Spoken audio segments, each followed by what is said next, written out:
জাতীয় থেকে আন্তর্জাতিক, প্রান্তিক জনপদ থেকে নগর, চারপাশে এই মুহূর্তে কোথায় কি ঘটছে তা নিয়ে আয়োজন এখন চারদিক। সঙ্গে আছি আমি হাসিব বিল্লাহ। আগামী বছরের মধ্যে নির্বাচিত রাজনৈতিক সরকার ক্ষমতায় আসার সম্ভাবনা রয়েছে বলে জানিয়েছেন শিক্ষা ও পরিকল্পনা উপদেষ্টা ওয়াহিদুদ্দিন মাহমুদ। বিআইডিএস-এর 4 দিনের আন্তর্জাতিক সম্মেলনে অংশ নিয়ে কথা বলেন তিনি। সম্মেলনের উদ্বোধনী দিনের আলোচনায় উঠে আসে দারিদ্র্য বিমোচন, আয় বৈষম্য কমানো সহ অর্থনীতির নানা দিক। পরিকল্পনা উপদেষ্টা বলেন, আয় বৈষম্য কমাতে অন্তর্বর্তী সরকার চেষ্টা করে যাচ্ছে। তিনি আরও বলেন, বড় অনেক কোম্পানি দেশের বাইরে ব্যাংকের টাকা নিয়ে গেছে, যা অর্থনীতিতে অস্বস্তি তৈরি করেছে। সম্মেলনে অংশ নিয়ে সিপিটি চেয়ারম্যান রেহমান সুবহান বলেন, দেশে দারিদ্রতা কমলেও তা নিয়ে কেউ কথা বলছে না। দারিদ্রতা কমানোর লড়াইয়ে ভালো করছে বাংলাদেশ। খুব স্বল্পকালীন, এটা তো আমি ব্যক্তিগতভাবে মনে করি আগামী বছরই আমরা একটা রাজনৈতিকভাবে নির্বাচিত সরকার দেখব।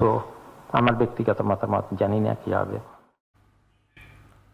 মৌলিক সংস্কারগুলো সম্পূর্ণ করে অন্তর্বর্তী সরকার নির্বাচন দেবে বলে মন্তব্য করেছেন বাণিজ্য উপদেষ্টা শেখ বোরহান উদ্দিন। সেই সাথে গণঅভ্যুত্থান পরবর্তী সময়কে দেশে ন্যায় প্রতিষ্ঠার সুযোগ হিসাবেও উল্লেখ করেন এই উপদেষ্টা।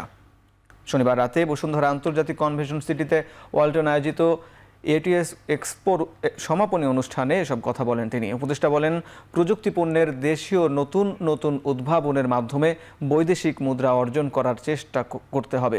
ওয়ালটনের মতো অন্যান্য প্রতিষ্ঠানগুলোকেও দেশীয় ব্র্যান্ড বিশ্বে পৌঁছে দেওয়ার কথা জানান তিনি। দেশের ব্যবসা বাণিজ্য প্রসারের ক্ষেত্রে সরকার কাজ করছে উল্লেখ করে এ সময় বাণিজ্য উপদেষ্টা বলেন, বিশ্ব দরবারে অর্থনৈতিকভাবে শক্তিশালী অংশীদার হবে বাংলাদেশ। স্বল্পকালীন সরকারের মৌলিক কাজ হচ্ছে যে বিভিন্ন ধরনের যে রিফর্ম করা এবং আরেকটা যত দ্রুত সম্ভব একটা ইলেকশন হোল্ড করা। সো আমরা এট দ্য সেম টাইম আমাদের যে এই 5 আগস্টের বিপ্লবের পরে যে সরকার আসছে, যে প্রায় 2,000 মানুষ শহীদ হয়েছেন, 30,000 লোক আহত হয়েছেন। আমরা ন্যায় প্রতিষ্ঠা করার জন্য এখানে আসছি। আমাদের মূল উদ্দেশ্য হচ্ছে যে আমরা একটা ন্যায় প্রতিষ্ঠা করতে চাই। নির্বাচনের কোনো বিকল্প নেই উল্লেখ করে বিএনপির স্থায়ী কমিটির সদস্য ডক্টর খন্দকার মোশাররফ হোসেন বলেছেন, রাজনৈতিক সরকার ক্ষমতায় এলে দেশ স্থিতিশীল হবে। শনিবার সকালে জাতীয় প্রেস ক্লাবে ন্যাশনাল পিপলস পার্টি আয়োজিত আলোচনা সভায় তিনি একথা বলেন। ডক্টর খন্দকার মোশাররফ আরও বলেন, গণতন্ত্র ও ভোটাধিকার প্রতিষ্ঠায় দ্রুত নির্বাচনী রোডম্যাপ ঘোষণা করতে হবে। দিন তারিখ ঠিক করে সংস্কার সম্ভব না বলেও মন্তব্য করেন তিনি। ভারতের নীল নকশা বাস্তবায়ন করতে একটি মহল মাঠে নেমেছে বলেও দাবি করেন বিএনপির এই শীর্ষ নেতা। সংস্কার আপনারা শুরু করেন, যে সংস্কার আপনারা শুরু করবেন শেষ না হলে পরবর্তী নির্বাচিত সরকার সেই সংস্কারকে সমাপ্ত করবে। সেই জন্য সেই উছিলা দিয়ে, সংস্কারের উছিলা দিয়ে অনিশ্চিতকালের জন্য ক্ষমতায় থাকাটা কোনো বুদ্ধিমানের কাজ হবে না। সর্বপ্রথম এবং অগ্রাধিকার প্রস্তাব হওয়া উচিত নির্বাচন কমিশন থেকে শুরু করে নির্বাচন পর্যন্ত নির্বাচনের ব্যাপারে সংস্কার ঘোষণা করে একটা রোড ম্যাপ দেওয়া, যে ওই দিনই নির্বাচন হবে। বিএনপি একটি সুষ্ঠু নির্বাচন চায় এবং এর ফলাফল যাই হোক না কেন মেনে নেওয়া হবে বলে জানিয়েছেন বিএনপির ভারপ্রাপ্ত চেয়ারম্যান তারেক রহমান। ফরিদপুরে 31 দফার প্রশিক্ষণ কর্মশালায় ভার্চুয়ালি যুক্ত হয়ে তারেক রহমান আরও বলেন, রাষ্ট্রের প্রতিটি স্তরে জবাবদিহিতা নিশ্চিত করা গেলে স্বৈরতন্ত্র নির্মূল হবে। জবাবদিহিতা ছিল না বলে এতদিন বিপুল পরিমাণ অর্থ পাচার হয়েছে। নেতাকর্মীদের জনগণের প্রত্যাশা অনুযায়ী কথা বলার পরামর্শ দিয়ে বিএনপির ভারপ্রাপ্ত চেয়ারম্যান বলেন, কেউ ভুল করলে ক্ষেত্র বিশেষে কঠোর ব্যবস্থা নেবে বিএনপি। কর্মশালায় বৃহত্তর ফরিদপুরের 5টি জেলার নেতাকর্মীরা অংশ নেন। বিএনপির মতন একটি দল একটি নির্বাচনই চাইবে, যেই নির্বাচনে মানুষ নিরাপদে, স্বাধীনভাবে, ভয় ভীতিহীনভাবে ভোট দিতে পারবে। আমরা জনগণের যেটি ডিসিশন, যেটি সিদ্ধান্ত নির্বাচনের মাধ্যমে, সেটি অবশ্যই আমরা মেনে নেব। ইউনিয়ন পরিষদের মেম্বার যেরকম জবাবদিহিতা করবে, প্রধানমন্ত্রীও জবাবদিহিতা করবে। সরকারি বলেন, আধা সরকারি বলেন, প্রত্যেকটি পর্যায়ে যারা আছে প্রত্যেকটি জায়গায় জবাবদিহিতা তৈরি করতে হবে। একদিনে সম্ভব না, কিন্তু সেটি সম্ভব, অবাস্তব কিছু না। আমরা দুর্নীতিকেই অ্যাড্রেস করতে চাই, আমরা আইনের শাসনকেই প্রতিষ্ঠিত করতে চাই। যারা আওয়ামী ফ্যাসিবাদীদের রক্ষার চেষ্টা করবে তাদের স্বাধীনতা বিরোধী উল্লেখ করে বিএনপির যুগ্ম মহাসচিব অ্যাডভোকেট রুহুল কবির রিজভী বলেছেন, তিনি বলেন, নিজেদের স্বার্থে পলাতক স্বৈরাচারের জন্য ভারতের নীতি নির্ধারকরা মায়া কান্না করছে। জাতীয় বার্ন অ্যান্ড প্লাস্টিক সার্জারি ইনস্টিটিউটের জুলাই গণ অভ্যুত্থানে আহতদের সাক্ষাৎ শেষে রিজভী এ কথা বলেন। তিনি বলেন, অপতথ্য ছড়িয়ে বিশ্বকে বিভ্রান্ত করার চেষ্টা চলছে। তিনি বলেন, ভারত গণতান্ত্রিক রাষ্ট্র দাবি করলেও সেখানে ঘাতকদের আশ্রয় দেয়া হয়েছে।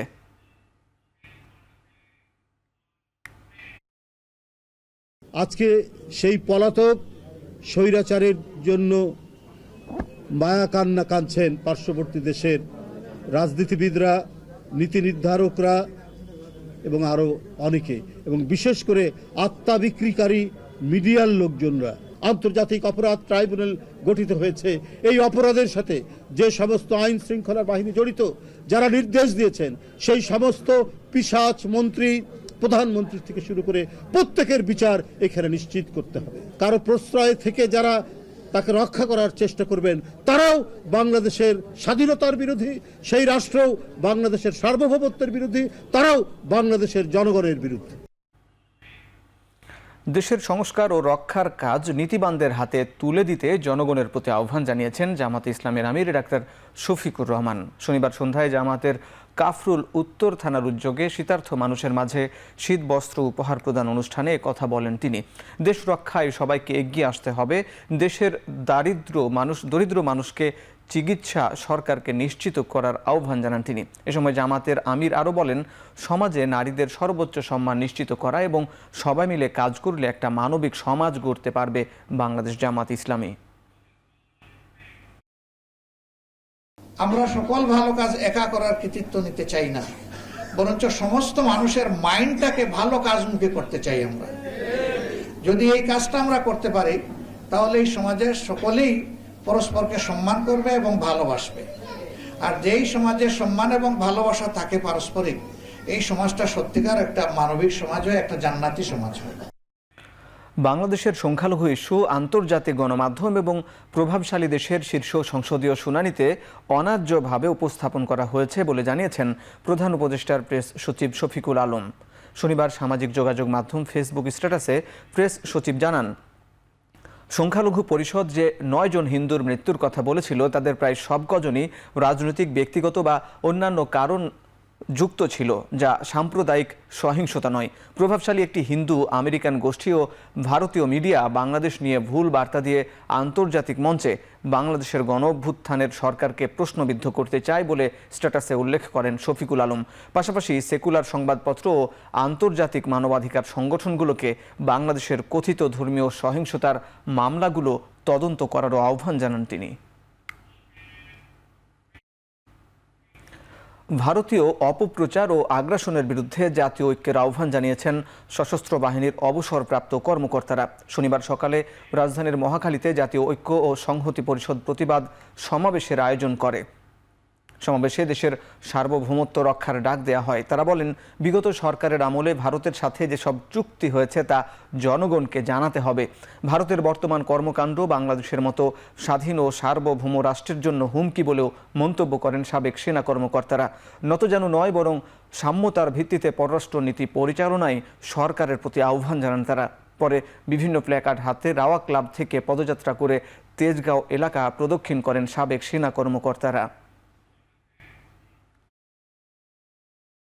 দেশের এই ক্রান্তি লগ্নে জাতিকে ভারতীয় আগ্রাসনের বিরুদ্ধে আমরা ঐক্যবদ্ধ করতে চাই। আমরা সরকারকে আহ্বান করতে চাই, আর কোন নতজানু পররাষ্ট্রনীতি নয়, সাম্যতার ভিত্তিতে পররাষ্ট্রনীতি। আমরা এখানে জমায়েত হয়েছি, সমাবেশ হয়েছি জনগণের সাথে একাত্মতা ঘোষণা করার জন্য এবং ভারতের বিরুদ্ধে, ভারতের আধিপত্যের বিরুদ্ধে আমাদের সংগ্রাম জারি রাখার জন্য। সব দলকে না নিয়ে জাতীয় ঐক্যের ডাক বাস্তবসম্মত নয় বলে মন্তব্য করেছেন জাতীয় পার্টির চেয়ারম্যান গোলাম মোহাম্মদ কাদের। সংবিধান সংরক্ষণ দিবস উপলক্ষে জাতীয় পার্টির বনানী কার্যালয়ে এক আলোচনা সভায় একথা বলেন তিনি। 50%-এর বেশি অংশকে ওনারা এই ডায়ালগের বাইরে রেখেছে। এই জনসমষ্টিকে রিপ্রেজেন্ট করছে যারা, বা যেই জনসমষ্টির কোনো রিপ্রেজেন্টেশন না রেখে তারা এই ঐক্যের ডাক দিয়েছেন। এটাতে করে আমি মনে করি যে একটা জাতিগতভাবে আমাদের মধ্যে একটা ভুল বোঝাবুঝি, অবিশ্বাসের সৃষ্টি হয়েছে। কাউকে যদি আপনি অবিশ্বাস করেন তাহলে সে আপনাকে অবিশ্বাস করবে। ভারতীয় মিডিয়ায় অপপ্রচারের বিরুদ্ধে বাংলাদেশের গণমাধ্যমকে সোচ্চার হওয়ার আহ্বান জানিয়েছেন বৈষম্য বিরোধী আন্দোলনের আহ্বায়ক হাসনাত আবদুল্লাহ। কুমিল্লার লাকসাম পাইলট হাইস্কুল মাঠে সংবর্ধনা অনুষ্ঠানে একথা বলেন তিনি। ভারতীয় গণমাধ্যমগুলো বিদ্বেষ ছড়াচ্ছে জানিয়ে দেশীয় গণমাধ্যম কর্মীদের তিনি বলেন, দেশে হিন্দু মুসলিম বিদ্বেষ নেই, বরং যে ধর্মীয় সম্প্রীতি রয়েছে তা বেশি বেশি তুলে ধরতে হবে।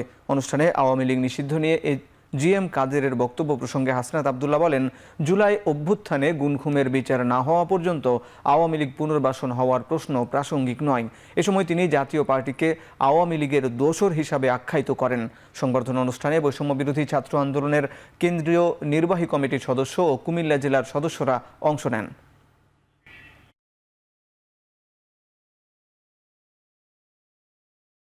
আওয়ামী লীগ এবং আওয়ামী লীগের দোসর 5ই আগস্ট পরবর্তী বাংলাদেশে আর কোনোদিন প্রাসঙ্গিক না আর প্রাসঙ্গিক হবে না। আমরা যতদিন পর্যন্ত আছি, আমরা বেঁচে থাকতে এই বাংলাদেশের টেকনাফ থেকে তেতুলিয়া, রূপসা থেকে পাতুরিয়া 1 ইঞ্চি মাটিও ফ্যাসিবাদের জন্য ছাড় দেওয়া হবে না। জুলাই আগস্টের খুনিরা নতুন গল্প সাজিয়ে নতুন রূপে ফিরে আসতে চাচ্ছে বলে মন্তব্য করেছেন জুলাই শহীদ স্মৃতি ফাউন্ডেশনের সাধারণ সম্পাদক সার্জিস আলম।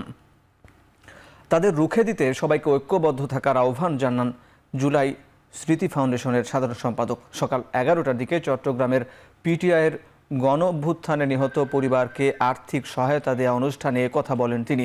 এ সময় শেখ হাসিনাকে প্যাথোলজিক্যাল খুনি বলে আখ্যা দেন তিনি। অনুষ্ঠানে বিভাগের 11 জেলার 105 পরিবারকে 5 লাখ টাকা করে আর্থিক সহায়তা দেওয়া হয়।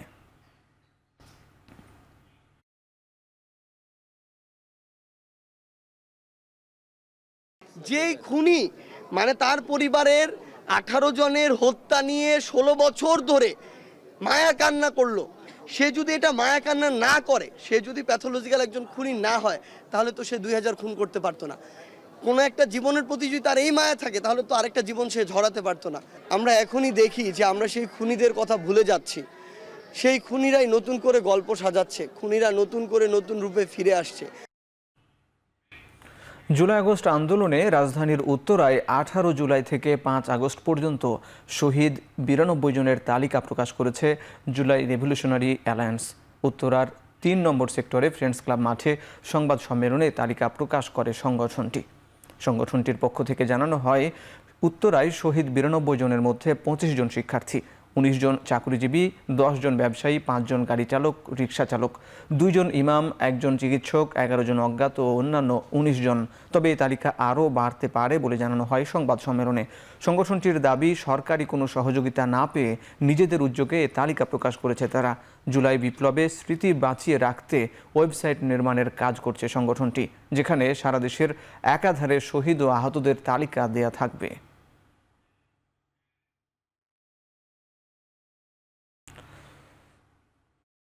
আমরা চাই এই ডকুমেন্টারির মাধ্যমে যদি বাংলাদেশে 2000 মারা যায় কিংবা 2500 মারা যায়, 2500 মানুষের ডকুমেন্টারি তৈরি হোক, যাতে করে 2050 সালে কেউ আর অন্য কোথাও থেকে কানে কথা শুনে ইতিহাস না জেনে সোজা ইউটিউবে কিংবা ফেসবুকে ঢুকে ইতিহাস জানতে পারে। সেই লক্ষ্যে আমরা কাজ করে যাচ্ছি।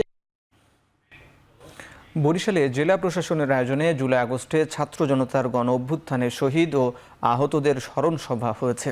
নগরের শিল্পকলা একাডেমির মিলনায়তনে আয়োজিত অনুষ্ঠানে উপস্থিত ছিলেন শহীদ ও আহতদের পরিবারের সদস্যরা।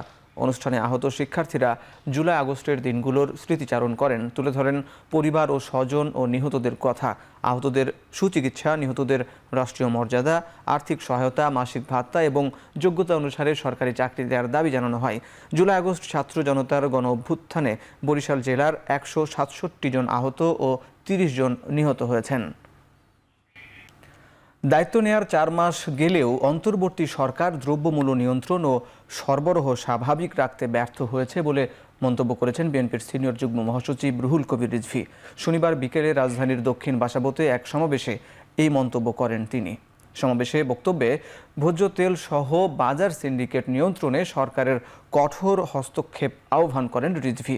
15 বছরে বিএনপির বিপুল সংখ্যক নেতাকর্মী গুম হয়েছেন, তাদের কথা স্মরণ করিয়ে দিয়ে বিএনপির এই নেতা বলেন, হাসিনা সরকারের খুন গুমের দোসররা এখনও স্বরাষ্ট্র মন্ত্রণালয়ে রয়ে গেছে। এ সময় 2023 সালের ডিসেম্বরে বাসাবোতে নিখোঁজ 2 নেতাকে শিগগিরই পরিবারের কাছে ফিরে দেওয়ার আহ্বান জানান বিএনপির সিনিয়র যুগ্ম মহাসচিব।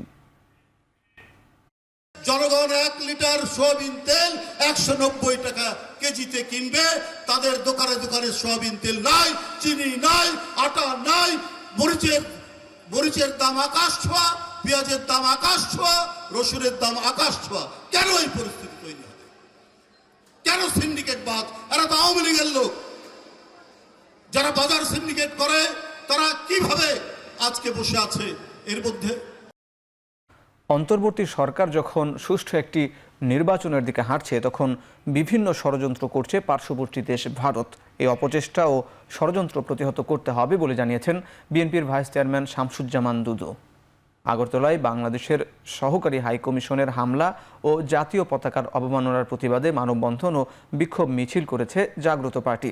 সকালে জাতীয় প্রেস ক্লাবের সামনে প্রতিবাদ অনুষ্ঠানে প্রধান অতিথির বক্তব্যে তিনি বলেন, ভারতের কাছে গণতন্ত্র শেখার কিছু নেই। এ সময় তিনি বলেন, ভারতে যখন মসজিদ ভাঙা হয় সেসব তখন আলোচনায় আসে না। জানান, দেশের গণ অভ্যুত্থানের সপক্ষে কাজ করছেন বিএনপির ভারপ্রাপ্ত চেয়ারম্যান তারেক রহমান।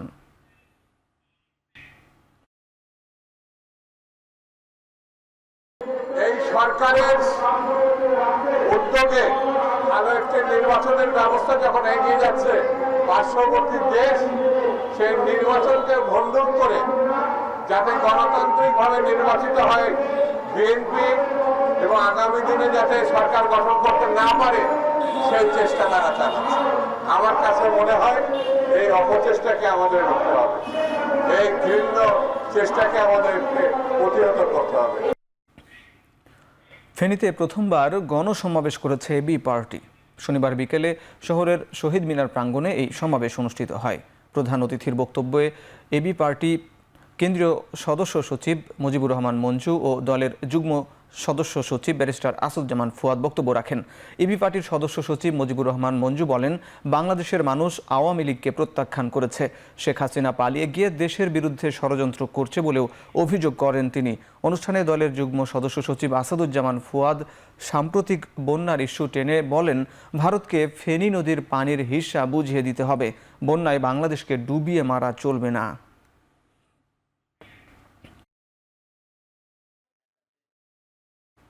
এর আগে আগামী নির্বাচনে এবি পার্টিকে 300 আসনে প্রার্থী দেয়া হবে বলে জানিয়েছেন দলের সদস্য সচিব মুজিবুর রহমান মঞ্জু। ফেনীতে সাংবাদিকদের সাথে মতবিনিময় সভায় কথা বলেন তিনি। প্রয়োজনীয় সংস্কার কাজ শেষ করে আগামী 2 বছরের মধ্যে জাতীয় নির্বাচনের দাবি জানান তিনি।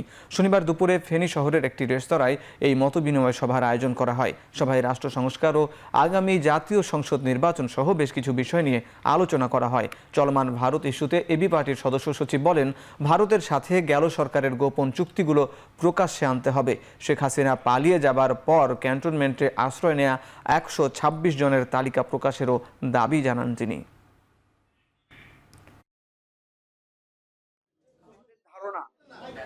সরকার আগে স্থানীয় পরিষদ নির্বাচনগুলো করবে, সুতরাং এই 1.5 থেকে 2 বছরের মধ্যে সংস্কার, স্থানীয় নির্বাচন এবং জাতীয় নির্বাচন করা সম্ভব। এটার জন্য আমরা দাবি জানাচ্ছি। বিগত আওয়ামী লীগ সরকারের আমলে সম্পর্কের ভিত্তিতে বিদ্যুৎ জ্বালানি খাতের প্রকল্পের কাজ দেয়া হলেও এখন আর সেই সুযোগ নেই। এ খাতের সব প্রকল্প হবে উন্মুক্ত দরপত্রের মাধ্যমে। Dhaka chamber of commerce and industry আয়োজিত সেমিনারে জ্বালানি উপদেষ্টা বলেন, বিগত সরকারের আমলে যে লুটপাট হয়েছে তা ক্ষতিপূরণের দায় সরকার ও ব্যবসায়ীদেরও নিতে হবে। গ্যাসের সরবরাহ বাড়ানোর উদ্যোগ নেওয়া হচ্ছে জানিয়ে উপদেষ্টা বলেন, নতুন কূপ খননের পরিকল্পনা নেওয়া হয়েছে। শিগগিরই ভোলার গ্যাস সিএনজির মাধ্যমে ঢাকায় আনতে উন্মুক্ত দরপত্র হবে।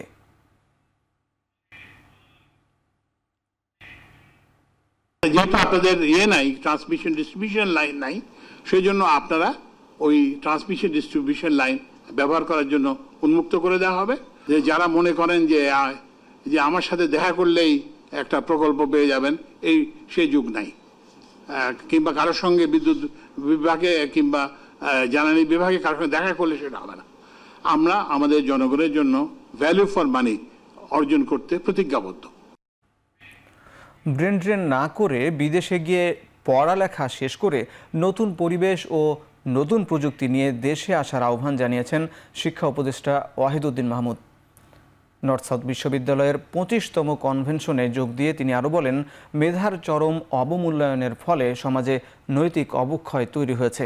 এ সময় বেতন দেখে চাকুরি না করার পরামর্শ দেন শিক্ষা উপদেষ্টা। যে কাজে মন টানে সে কাজ করার তাগিদ দেন তিনি।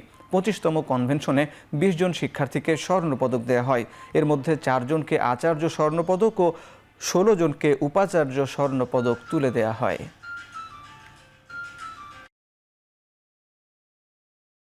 এই মুহূর্তে যদি কোনো চাকুরি বা কোনো কিছু অর্থ উপার্জন করার কোনো সুযোগ না পাও, তাহলে অন্তত তোমার নিজের সোসাইটি, তোমার গ্রাম বা তোমার মহল্লা বা তোমার সমাজে, তোমার জায়গায়, কমিউনিটিতে ফিরে গিয়ে অন্তত কিছু কমিউনিটি বেসড কাজ করো। মানবিক রাষ্ট্র প্রতিষ্ঠায় দরিদ্র জনগোষ্ঠীর সামাজিক নিরাপত্তা নিশ্চিত করা জরুরি বলেও মন্তব্য করেছেন অর্থ উপদেষ্টা ডক্টর সালেউদ্দিন আহমেদ। ঢাকা বিশ্ববিদ্যালয়ের নওয়াব আলী সিনেট ভবনে সামাজিক নিরাপত্তা বিষয়ক প্রশিক্ষণের সমাপনী অনুষ্ঠানে এসব কথা বলেন তিনি। But I think we should move to a welfare-oriented society. মানবিক যেটা আমরা বলি welfare thing is not people overall development. And another last thing, health is one of the most eroding factor of income of the poor people. If somebody gets sick in a poor family, they have to sell their assets to get the treatment. And we have seen many of the people go below the poverty line because of the health hazard. Even the rich people are sold to welfare. I know many people. Bharat বাংলাদেশকে নিয়ে অনবরত মিথ্যাচার করছে, ভয় দেখাচ্ছে, তবে বাংলাদেশ ভয় পায় না বলে মন্তব্য করেছেন মৎস্য প্রাণী সম্পদ উপদেষ্টা ফরিদা আক্তার। ঢাকা রিপোর্টার্স ইউনিটিতে গণঅভ্যুত্থানের প্রত্যাশা প্রাপ্তি নিয়ে মতবিনিময়কালে কথা বলেন তিনি। উপদেষ্টা বলেন, ভারতের কারণে দেশে ঐক্য প্রতিষ্ঠিত হয়েছে। শেখ হাসিনাকে ফিরিয়ে এনে দেশের মাটিতে বিচার করা হবে বলে প্রত্যয় ব্যক্ত করেন তিনি। চাঁদাবাজি, সিন্ডিকেট নিয়ন্ত্রণ চ্যালেঞ্জিং উল্লেখ করে সরকার এ নিয়ে কাজ করছে বলেও জানান। এছাড়া পণ্য আমদানি করে নয়, পণ্যের উৎপাদন বাড়ানোর উপর জোর দেন প্রাণী সম্পদ উপদেষ্টা।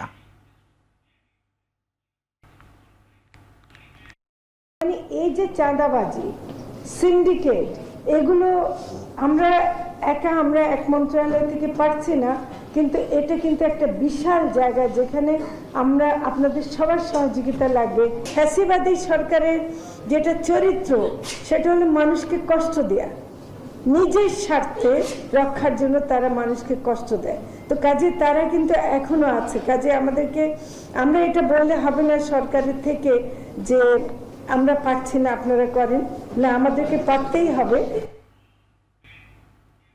যে কোনো দুর্যোগ মোকাবেলায় জাতীয় দুর্যোগ ব্যবস্থাপনা গবেষণা ও প্রশিক্ষণ ইনস্টিটিউট গুরুত্বপূর্ণ ভূমিকা পালন করবে বলে জানিয়েছেন দুর্যোগ ও ত্রাণ উপদেষ্টা ফারুকি আজম। গাজীপুরের টঙ্গীতে ইনস্টিটিউটের প্রকল্প এলাকা পরিদর্শন করে কথা জানান তিনি। এ সময় সাংবাদিকদের প্রশ্নের জবাবে তিনি বলেন, প্রশিক্ষণ ইনস্টিটিউটের কার্যক্রম শুরু হলে দুর্যোগ মোকাবেলায় সক্ষমতা বাড়বে। এছাড়াও গবেষণার মাধ্যমে দুর্যোগ ব্যবস্থাপনায় নতুন প্রযুক্তি উদ্ভাবন হবে। বিভিন্ন স্টেক হোল্ডার ও বিদেশিরাও এই ইনস্টিটিউটের বিষয়ে বিভিন্ন প্রস্তাবনা দিচ্ছে বলেও জানান ফারুকি আজম। এর আগে মন্ত্রণালয়ের সচিব ও ঊর্ধ্বতন কর্মকর্তাদের সাথে প্রকল্প এলাকা ঘুরে দেখেন উপদেষ্টা। পরে প্রকল্প সংশ্লিষ্টদের বিভিন্ন দিক নির্দেশনা দেন তিনি। টঙ্গীর 27 ধরপাড়া এলাকায় প্রায় 8 একর জায়গায় নির্মাণ হচ্ছে জাতীয় দুর্যোগ ব্যবস্থাপনা ও প্রশিক্ষণ ইনস্টিটিউট। এই ইনস্টিটিউটটা খুবই জরুরি। এটা আমাদের নানান মাত্রায় আমাদের সক্ষমতা বৃদ্ধি করবে। এই প্রশিক্ষণ ইনস্টিটিউট যদি হয় তাহলে আমরা এই সমস্ত জাতীয় দুর্যোগগুলো আমরা মোকাবেলা করি, সেগুলি আরও ভালোভাবে আমরা করতে পারবো। নানা রকমের প্রযুক্তি উদ্ভাবন এখান থেকে হবে, যাতে আমরা দুর্যোগগুলোকে আমরা মোকাবেলা করতে পারি ভবিষ্যতের।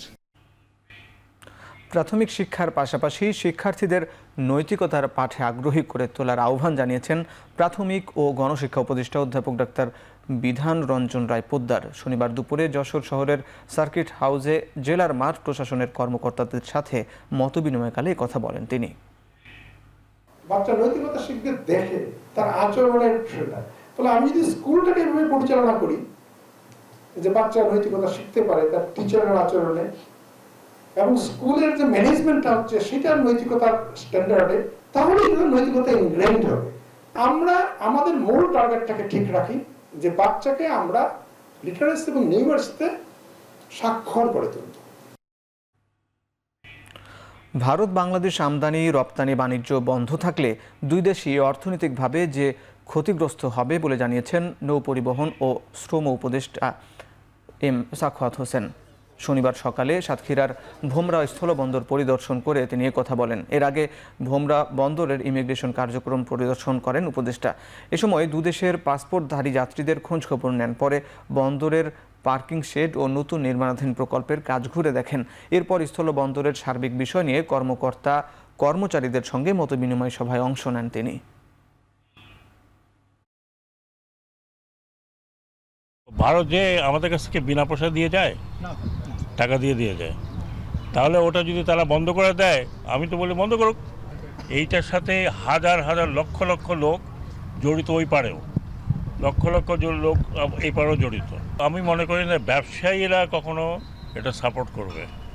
এত বড় একটা বাজার, সেই বাজারকে নষ্ট করবে বলে আমার মনে হয় না।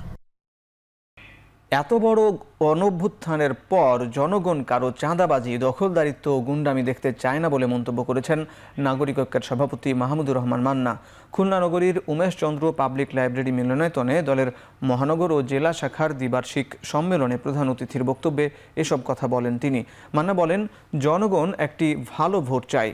পুলিশ ও আমলা ভূমি ও অফিস দুর্নীতিমুক্তকরণ শেষে সংস্কার চায়। এছাড়া দ্রব্যমূল্যের লাগাম ধরতে সরকারকে উদ্যোগ নেওয়ার কথা বলেন তিনি। সম্মেলনে দলের কেন্দ্রীয় সাধারণ সম্পাদক শহীদুল্লাহ কায়সার সহ কেন্দ্রীয় স্থানীয় নেতারা উপস্থিত ছিলেন। এ সম্মেলনে মহানগর ও জেলা শাখার পূর্ণাঙ্গ কমিটি ঘোষণা করা হয়। রাজনীতিতে গুন্ডামি চলবে না। এক সরকারে গেছে আর এক সরকার গিয়ে তার সম্পত্তি দখল করবে, এক পার্টি গেছে আর এক পার্টি গিয়ে চাঁদাবাজি শুরু করবে, ব্যবসার নামে মাস্তানি করবে, এগুলো চলবে না। যারা করে তাদেরকে চিনে রাখেন। এই এত বড় অভ্যুত্থান, এত বড় জীবনদানের পরে আমরা কোনো চাঁদাবাজদের রাজত্ব দেখতে চাই না। প্রায় 2 ঘন্টার চেষ্টায় চট্টগ্রাম ইপিজেডের কার্টুন কারখানায় আগুন নিয়ন্ত্রণে এনেছে ফায়ার সার্ভিসের 8টি ইউনিট। শনিবার সন্ধ্যায় 6টার দিকে কারখানার 4র্থ তলায় আগুন লাগে, পরে তা ছড়িয়ে পড়ে। খবর পেয়ে ঘটনাস্থলে আসেন ফায়ার সার্ভিসের সদস্যরা, যার সঙ্গে যোগ দেয় নৌবাহিনীর একটি দল। আর আশেপাশের শৃঙ্খলা রক্ষা এবং উৎসুক জনতার ভিড় ঠেকাতে কাজ করে সেনাবাহিনী। এ সময় 100-র বেশি শ্রমিক কর্মরত ছিলেন, তবে এ পর্যন্ত 4 জন আহত হওয়ার খবর মিলেছে। ঠিক কী কারণে আগুনের সূত্রপাত তা জানা যায়নি। ফায়ার সার্ভিসের লোকজন, আমাদের বেবজার লোকজন, কোম্পানির লোকজন এবং পাশের কোম্পানির লোকজন সবাই সম্মিলিতভাবে চেষ্টা চালিয়ে আগুন নিয়ন্ত্রণে এসেছে। ইজি অ্যাক্সেস নেই এখানে। আমরা পকেট গেট দিয়ে ঢুকছি, 3টা লাইন ভিতরে গেছে 4টা লাইন, আর বাইরেতে 5-6টা লাইন আমরা কাজ করতেছি অলরেডি। বিকল্প ব্যবস্থার জন্য আমরা টিটিএল, আমরা দেখেছেন টিটিএল দিয়ে আমরা উপরে বাইরে দিয়ে জানলা দিয়ে পানি মারতেছি। সিরিয়ায় দীর্ঘদিন ধরে চলা যুদ্ধ বন্ধে একমত রাশিয়া, ইরান ও তুরস্ক। চলমান দোহা ফোরামে পররাষ্ট্রমন্ত্রীদের শীর্ষ বৈঠকে এই কথা জানানো হয়। এরই মধ্যে বিদ্রোহীরা সিরিয়ার রাজধানী দামেস্কের কাছে চলে এসেছে। প্রেসিডেন্ট বাশার আল আসাদও দামেস্কে অবস্থান করছেন বলে জানিয়েছে দেশটির সংবাদ মাধ্যম।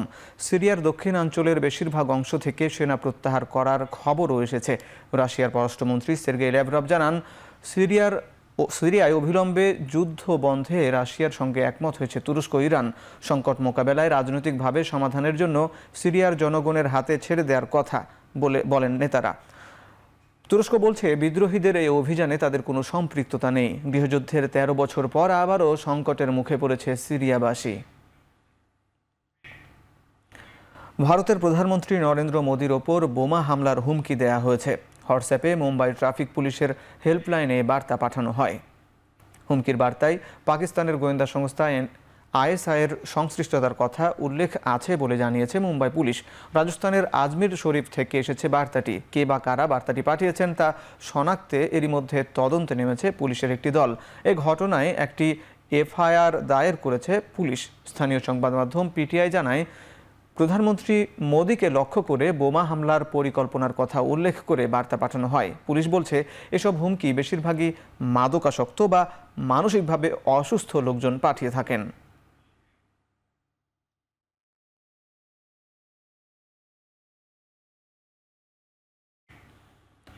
নানা নাটকীয়তার পর দক্ষিণ কোরিয়ার প্রেসিডেন্ট ইউন সুক ইয়োলের অভিশংসন বিলও ব্যর্থ। ক্ষমতাসীন দলের সংসদ সদস্যরা পার্লামেন্ট ত্যাগ করায় সংখ্যাগরিষ্ঠ ভোটার না থাকায় বিলটির ভোট আটকে দেন পার্লামেন্ট স্পিকার। 108 জন সংসদ সদস্যের সবাই পার্লামেন্ট ছেড়ে চলে যাওয়ার সময় শুরু হয় হট্টগোল। বিলটি পাশে 2/3 ভোটের প্রয়োজন। সেই অনুযায়ী পার্লামেন্টের 300 সদস্যের মধ্যে 200 সদস্যেরও কম উপস্থিত থাকায় ভোট গ্রহণ সম্ভব হয়নি। পার্লামেন্টের স্পিকার বলেছেন, এক্ষেত্রে ভোট গ্রহণ অবৈধ হবে। তবে আবারও অভিশংসন বিলটি উত্থাপনের দাবি জানান বিরোধীরা। পার্লামেন্টের বাইরে ইয়োলের পদত্যাগ দাবিতে বিক্ষোভ করছে হাজারো মানুষ।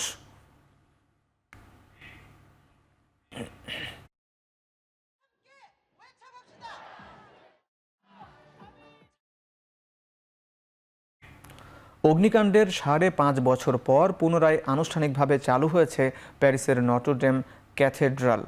এ উপলক্ষে অনুষ্ঠানে যোগ দিয়েছেন নবনির্বাচিত মার্কিন প্রেসিডেন্ট ডোনাল্ড ট্রাম্প সহ বেশ কজন বিশ্ব নেতা। প্যারিসের এলিসি প্রাসাদে ট্রাম্পকে স্বাগত জানান ফ্রান্সের প্রেসিডেন্ট ইমানুয়েল ম্যাক্রো। এরপর ইউক্রেনের প্রেসিডেন্ট জেলেনস্কিকে নিয়ে ত্রিপক্ষীয় বৈঠকে বসেন তারা, যদিও তাদের আলোচনায় বিষয়বস্তু জানানো হয়নি। 2019 সালের 15 এপ্রিল নটরডেম ক্যাথেড্রালে আগুন লেগে ব্যাপক ক্ষয়ক্ষতি হয়। অভ্যন্তরীণ অস্থিরতা ও রাজনৈতিক সংকটের মধ্যেও দ্রুত এটি সংস্কারের ঘোষণা দেন ফরাসি প্রেসিডেন্ট। বড় রকমের বাজেট ঘাটতিতে আছে দেশটি।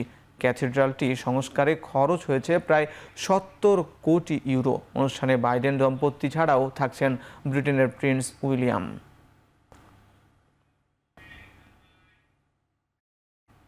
এবার খেলা প্রসঙ্গ। 3 বাহিনীর প্রধানের উপস্থিতিতে সাফজয়ী বাংলাদেশ নারী ফুটবল দলকে সংবর্ধনা দিয়েছে বাংলাদেশ অলিম্পিক অ্যাসোসিয়েশন। এ সময় সেনাপ্রধান সাফজয়ী নারী ফুটবল দলকে 1 কোটি টাকা পুরস্কার তুলে দেন। শনিবার কক্সবাজারের উখিয়ায় ইনানীতে এক হোটেলে বাংলাদেশ অলিম্পিক অ্যাসোসিয়েশন ও সেনাবাহিনীর যৌথ উদ্যোগে এই সংবর্ধনা হয়। দেশের জন্য বিরল সম্মান বয়ে আনায় খেলোয়াড়দের আন্তরিক অভিনন্দন জানান সেনাপ্রধান। তিনি নারী ফুটবলারদের খেলায় অনুপ্রাণিত করার জন্য অভিভাবকদের প্রতিও কৃতজ্ঞতা জানান। এ সময় সেনাপ্রধান খেলোয়াড়দের হাতে পুরস্কারের চেক তুলে দেন। সংবর্ধনা ও পুরস্কার হাতে পেয়ে কৃতজ্ঞতা প্রকাশ করেন নারী খেলোয়াড়রা। এ ধরনের সম্মান তাদের ভবিষ্যতে আরও ভালো খেলতে অনুপ্রাণিত করবে বলেও জানান। গেল 30 অক্টোবর কাঠমান্ডুতে 7ম সাফ নারী চ্যাম্পিয়নশিপের ফাইনালে নেপালকে 2-1 গোলে পরাজিত করে শিরোপা জিতে নেয় বাংলাদেশ দল। নারী ফুটবল দল দুইবার চ্যাম্পিয়ন হওয়ার গৌরব অর্জন করেছে। আমি নারী ফুটবল দলকে আবার অভিনন্দন জানাচ্ছি এবং কৃতজ্ঞতা জানাচ্ছি যে তারা আমাদের এই আমন্ত্রণে এখানে এসেছে কক্সবাজারে ইনানীতে। আয়ারল্যান্ডের বিপক্ষে সিরিজের দ্বিতীয় টি-20 হারের জন্য ব্যাটারদের দুষলেন বোলিং কোচ রবিউল ইসলাম। নিজেদের কন্ডিশনকে কাজে লাগাতে ব্যর্থ হওয়ায় ম্যাচ হারতে হয়েছে বলেও মনে করেন তিনি। 11 থেকে 15 ওভারে আমরা মাত্র 22 রান করছিলাম এবং পরপর 3টা উইকেট গেছিল। তো ওখানটাতে আমরা ফার্স্ট গেমটা লস করছি। সেম আজকেও আমাদের মিসটা হয়েছে, সেটা হচ্ছে ওরা কিন্তু ফার্স্ট 6 ওভারে ওদের একটা উইকেট গেছিল, 35 রান করছিল। আর আমাদের ফার্স্ট 6 ওভারে আমাদের যেটা হয়েছে, আমাদের 4টা উইকেট লস করে ফেলছি। এই টাইপের উইকেটে চ্যালেঞ্জ নেওয়াটা খুব ইম্পর্টেন্ট। তো আমাদের ব্যাটাররা হয়তোবা সেটা মিস করে ফেলছি আমরা। অনূর্ধ্ব 19 এশিয়া কাপ ফাইনালে রোববার মুখোমুখি লড়াইয়ে নামছে ডিফেন্ডিং চ্যাম্পিয়ন বাংলাদেশ ও ভারত। ম্যাচ শুরু হবে বাংলাদেশ সময় সকাল 10টায়। গেলবারের এশিয়া কাপ চ্যাম্পিয়নে বাংলাদেশের যুবারা মাঠে নামছে 8 বারের চ্যাম্পিয়ন ভারতের বিপক্ষে। টুর্নামেন্টের শুরুতে পাকিস্তানের কাছে হারলেও সেমিফাইনালে শ্রীলঙ্কাকে 7 উইকেটে হারিয়েছে ভারত।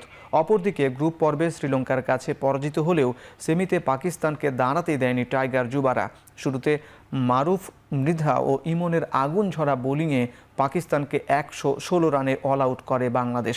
পরে অধিনায়ক আজিজুল হাকিম তামিমের 42 বলে 61 রানের ঝড়ো ব্যাটিংয়ে 7 উইকেটে জয় পায় তারা। দুবাই ক্রিকেট স্টেডিয়ামে টানা দ্বিতীয় ফাইনাল জিততে মুখিয়ে আছে লাল সবুজের প্রতিনিধিরা।